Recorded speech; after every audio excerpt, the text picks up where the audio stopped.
What's going on, guys? How you guys doing today? I just wanted to take a little time just to talk about, a decision that I made back when I was 21. And it was one of the best decisions I ever made, for my life. And life is simply just a combination of all the decisions that you make.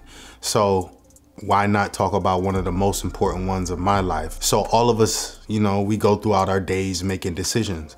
Some are more important than others. And the ones that are super important, those are the decisions that you need to make sure that are correct, that you need to spend time really thinking about. And out-of-state college was a decision that I made when I was transferring from a community college or a junior college. And I chose to go out of state mainly because it was kind of pushed by my parents a little bit, by my dad a little bit. Not really pushed though. It was more suggested, like, let's go try it out. But I could have stayed home, went to school, went to college in state, so I would be closer to my family, be closer to friends and things like that. I live in California. Why would I want to go somewhere outside of a state where everybody else wants to live? So I was perplexed that they were thinking about, wanting me to go to college outside of California. But I went along with it. My parents both went to Western Michigan. That's where they met. And I was born in Michigan. So going there wouldn't have been too much of a problem because I've been going there my whole life to see family in Detroit and Flint and stuff like that. So it wouldn't have been anything. It wouldn't have been an issue to go to college in Michigan, but I would be living there. So living in California, I was going to Michigan to visit. I wasn't living there. I was visiting. Visiting snow is different from actually having to live in snow. Actually having to drive to work, actually having to, warm up your car before you leave to work, and then having to come out once you're fully dressed in like 10 layers worth of clothing, then having to brush all the snow off. So it's a difference. So, I went there just to visit the school, see what the campus looked like. And that was a time where I wanted to get into entrepreneurship. And they had just had a new degree, entrepreneurship major. And I got to thinking though, I was like, man, how practical is entrepreneurship degree? Like, what am I gonna do with this in the real world? It's not specific enough, So I was thinking it was more of a major that was for, students that maybe had family businesses that they were eventually gonna take over and eventually run at some point in their life. So they needed to know the foundation of business. And so I just thought it wasn't practical. But my dad was a project manager for Kraft Foods. Yes, Kraft, like cereal, cheese, all that kind of stuff, yes. But he was telling me about supply chain and how supply chain is a booming field and how important it is as it pertains to the operation of a business. So going into supply chain, it would teach me how a business functions from the inside, understanding, continuous improvement, understanding cost of materials, how to get materials in, how a manufacturing process should run, things like that. So it would teach me how a business will operate. And I was like, man, I think that's more beneficial for somebody who wants to become an entrepreneur. And at that time, and still today, Western was one of the top schools in the nation for supply chain. So I was like, that's even perfect because I'll be able to get out of school, get a good job somewhere. This is the Midwest, so we talking about big auto manufacturing where they pay good money. So I'm like, I can go to get one of those jobs and then I can save and then start my own business. So I'm already planning and mapping this out. So I made the decision to transfer to Western from the school I went to in California, which was Modesto Junior College. So at the time, I didn't realize that would be, a very important decision that would take my life in a totally different direction.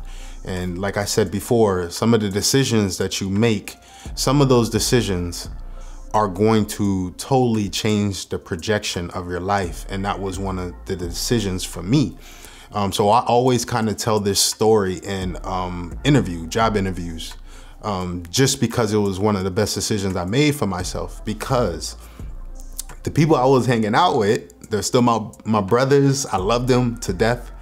But at the time, you know what I mean, they were in the streets and stuff like that. So just going to school close to home, I don't know if I would have been able to focus so much on school, because I would have been in the streets smoking weed, you know, doing all that kind of stuff. So it would have distracted me a lot more. I wouldn't have been as focused with school, versus when I went to school out of state, I didn't know anybody. I had no friends. So it forced me to put a lot of focus on school, forced me to spend a lot of time studying because I wasn't doing anything else, you know. So it allowed me to really aggressively, you know, try to get things done. And it was super beneficial in that sense, because it also led me into like self-knowledge. I really got into around that time, because I was spending a lot of time by myself and I was super into business. I just gradually started getting into reading. I started with the Wall Street Journal. I had signed up for some subscription, got it for free for a while. And so I would get those every month and just read them, just reading about businesses, reading about what's going on, things like that. And around this time, Chipotle was having their E. coli issue with their meat and stuff like that, because I think they use local farms, which could be challenging from trying to mitigate issues dealing with, you know, all these different farms and stuff like that. It's hard to control a process like that. So I started with the Wall Street Journal. I started learning a lot of stuff from there, and I started falling in love with like information. I've always been a person who retains information. That's one thing about me that I've always been aware about, is that I retain information. If it's interesting to me, I'll remember it. Like, not even trying, I just remember it. So I really fell in love with information. And then I was like, man, this almost isn't enough. So I started reading books. And the first book that totally changed my mindset was Think and Grow Rich by Napoleon Hill. That was the first real book that that started this whole different aspect of me, that pulls something deeper out of me. More of like, almost like enlightenment, like my total mindset, my total outlook, the frequency I was vibrating on, you know, went up to a whole nother level. So, I started getting books, started hoarding books. And at the time, you know, I wanted to be an entrepreneur. So I wanted to understand how to become great. And the best way to understand how to become great is to read about other great individuals. And when you read about these different individuals, compare them. What did they have in common? Because there's a science behind successful individuals. So you have to figure out what that recipe is. So I was reading books on a lot of different successful people because I wanted to see what they all had in common. And the thing about Think and Grow Rich by Napoleon Hill was he interviewed, you know, hundreds of successful individuals, like Henry Ford. So he took a collection of all his interviews and tried to find a common denominator between all of them to figure out what made them successful. So I started on my own little mission of trying to find what successful people had in common. So I started reading books on Du Bois. I started reading books on Malcolm X, books on Booker T. Washington, Frederick Douglass, Abraham Lincoln, Elon Musk, because I wanted to understand what they all had in common that made them successful individuals, because I wanted to become them. So it's about mocking the behavior in order to, you know, achieve a life that's similar to theirs. You know, so I started picking things up like that. When I wanted to understand something, I go full force at it. Like, I almost go down the rabbit hole. If I really want to learn something, like, I'll go down the rabbit hole of spending like a whole week of consuming nothing but information on that particular subject. And that's all because I put myself in a space where I didn't know anybody else. I didn't have any friends. So all I did was get into books. All I did was get into my homework. All I did was try to find ways to make my life more successful. I became a lot more hungry about achieving success. I started to want more out of life. You know what I mean? So I don't know if I went to school in California, if I still would have had that same kind of hunger, because I would have been distracted by the drugs. I would have been distracted by the friends or the going out to parties all the time. Don't get me wrong. Like when I was in college, I did go to parties eventually, but my first year, I was pretty much in my dorm all to myself, just consuming information. And the way I was acting in my dorm, those behaviors became habitual, like they became habits. So even when I did start to go out and things like that, I still carried those same habits of reading a lot, of still trying to find ways to become successful. Like those got embedded in me. So those behaviors and those habits got embedded in me. So I always tell, managers in job interviews that leaving home, because when you also leave home, you're learning how to become independent. You have to leave the nest at some point, so you can't always stay in your bubble where you're comfortable. You have to put yourself in uncomfortable positions. You have to be able to stretch your boundaries. It builds character. It builds independence. You're not reliant upon other people in order for you to feel comfortable. I can go anywhere and feel comfortable. I can go anywhere and feel at home. My parents are a phone call away or they're a flight away, so we have to detach in order to grow individually, which is why it's important to take time and spend alone to yourself, to understand yourself better, maybe become closer to God. Because also when I spend time alone, my relationship with my higher power is strengthens. My taste for knowledge goes up. I consume a lot more information and my closeness with my higher power goes up. So it's very therapeutic. So people need to learn how to take time and spend it alone.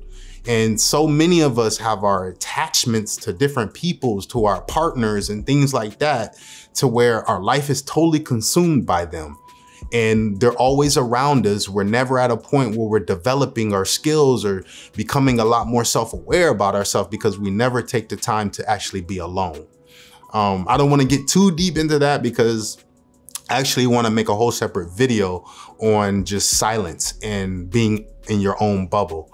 But yes, leaving home and going to school was one of the best decisions. Leaving the nest, learning how to grow and develop and, do my own things, how I should operate in this world, learning lessons. I did a ton of things wrong, things like that, but I never would have learned those things if I was in a situation where my parents were holding my hand all the time.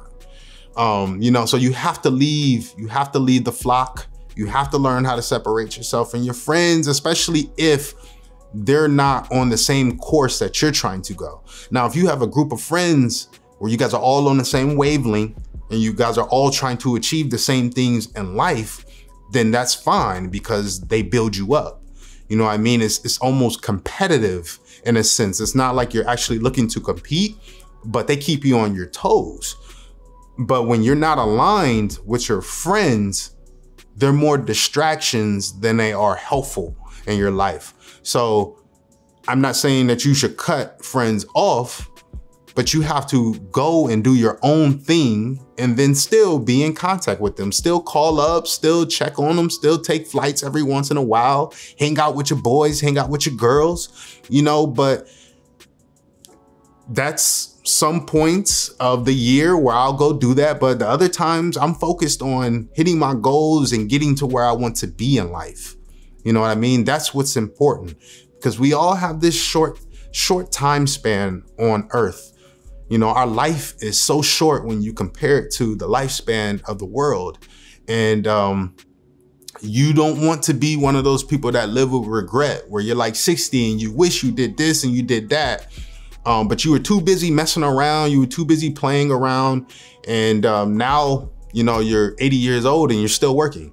You know what I mean? I want to be somebody who's able to retire by 40, if not earlier, you know? So I'm focused on that. I want to live the second ladder of my life in total freedom, And the thing is what you do today is going to set you up for your future.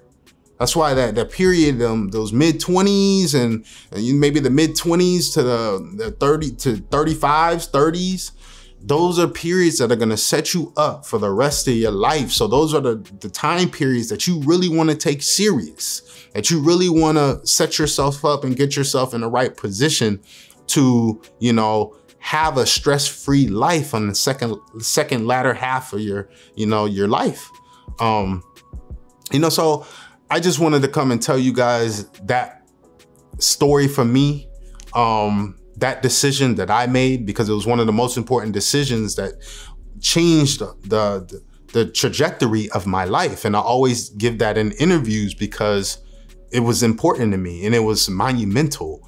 And I wouldn't have the success that I have today, or I wouldn't have the money that I have today if I didn't make right decisions when I needed to. Everything is in a timely fashion, and I'm glad that I made the right decision in a timely fashion. Sometimes, you know what I mean, I made bad decisions and I got burnt and I had to, you know, learn from those mistakes. And some mistakes are a lot more painful than others. So I'm glad that on those major decisions, I've been pretty good at making the right ones. So yeah, I want you guys just to focus more on your decision making, because they have an effect on the direction of your life. And they have a direct effect on your future. So just be more aware, be more cognizant, and just continue to learn, develop, and understand yourself more. And but I thank you guys for, you know, checking out this video. I'll be back with more content as usual. So I'll catch you guys in the next one. I'm out.